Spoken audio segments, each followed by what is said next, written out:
بھارت میں انتخابات ہوئے اور پور پرفارمنس کے بعد اگر ہم بی جے پی کی بات کریں کہ کتنی سیٹیں لے پائی تو وہ تھیں 240، جس کے بعد مل جل کر اتحادیوں کے ساتھ 293 سیٹیں لی.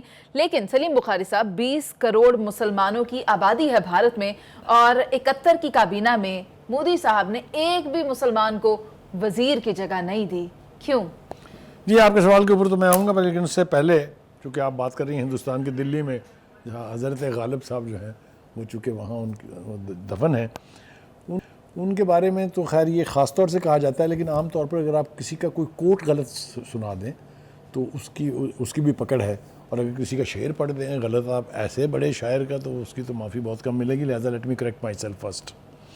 وہ شعر میں نے سنایا تھا جو وہ یوں ہے کہ جی ڈھونڈتا ہے پھر وہی فرصت کے رات دن، بیٹھے رہیں تصور جانا کیے ہوئے. ایک تو میں نے وہ 4 دن کر دیا تھا رات دن کی بجائے، اور ایک دل کر دیا تھا جی کی بجائے، تو یہ کریکشن بہت ضروری تھی. اب آ جائیں آپ کے سوال کے اوپر. دیکھیے گزارش یہ ہے کہ سب کچھ جو ٹھیک نہیں ہے بھارت میں وہ یہ ہے کہ وہ جو گاندھی کا اور نہرو کا سیکولر بھارت تھا، وہ تصور جو ہے مودی صاحب نے اپنے اس 3 ٹینیورز میں 2 ہوئے ہیں، ابھی تیسرا شروع ہو گیا ہے، اس میں زمین بوس کر کے اس کی راکھ بھی باقی نہیں رہی ہے. کیوں؟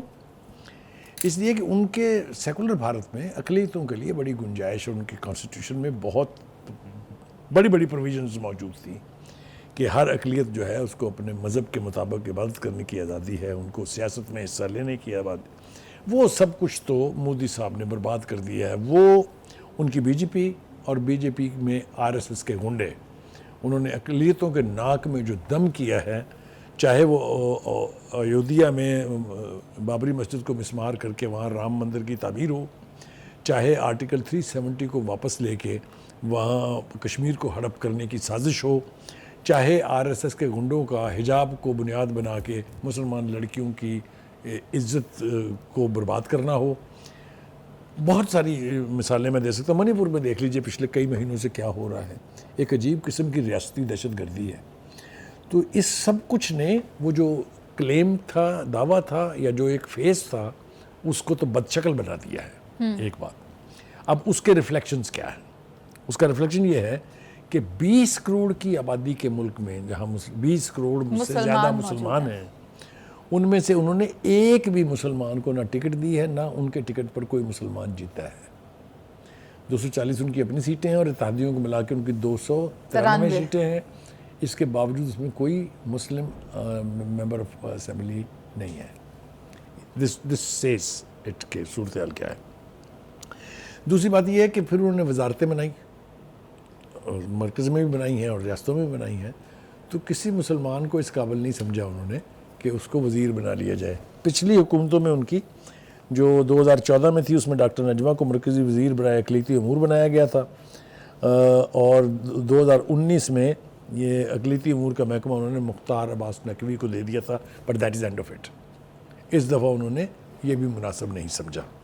سو اینٹی مسلم جو وہاں رائٹس ہوتے ہیں، اینٹی مسلم رائٹس میں جو آر ایس ایس کے گنڈوں کا جو کردار ہے، اس سب کے اوپر ہم بات کرتے رہتے ہیں. بات کرتے رہنا چاہیے ہمیں، اس لیے کہ یہ ظلم و بربریت جو ہے، یہ جو سٹیٹ ٹیررزم کا بدنما شکل ہے، یہ بھارت میں تسلسل سے جاری ہے. سلیم بخاری صاحب، کیا آپ کو لگتا ہے کہ پاکستان کی طرف سے جو ایک مثبت پیغام بھیجا گیا ہے ان کو دوبارہ سے نامنیٹ ہونے کے بعد، اس کے بعد کہیں یہ مسلمانوں کے ساتھ کوئی اچھا رویہ رکھ لیں گے؟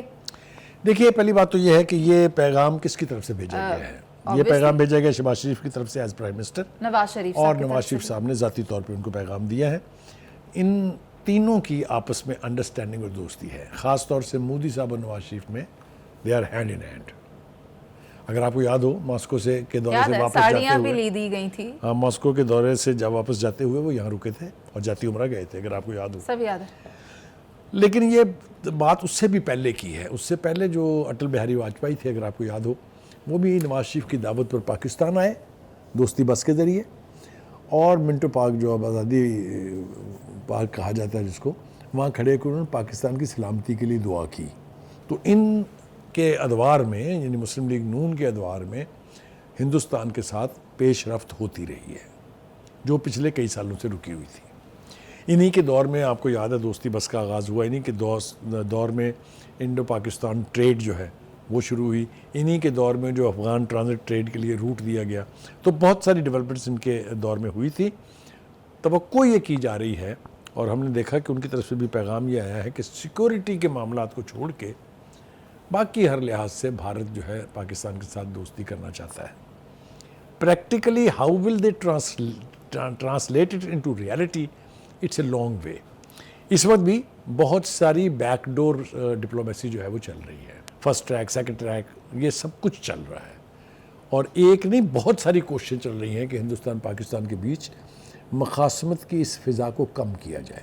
ہو سکتی ہے. ہمارا ڈیلیما یہ ہے کہ پہلے ہمارا ایسٹرن بارڈر جو ہے وہ پیسفل نہیں تھا, اب ہمارا ویسٹرن بارڈر جو ہے وہ بھی پرابلمٹک ہے. ٹھیک ہے. سو ہم ایک طرح سے دو طرف سے گھرے ہوئے ہیں. لہٰذا ضرورت اس بات کی ہے کہ پاکستان کی لیڈرشپ بھی اور ہندوستان کی لیڈرشپ بھی ایسے راستے دریافت کرے جس کے بعد ان دو ممالک کا ایک دوسرے کے ہمسائے کے طور پر پرامن طریقے سے رہنے کا خواب شرمندہ تعبیر ہو جائے. ٹھیک ہے, بہت شکریہ آپ کا سلیم بخاری صاحب.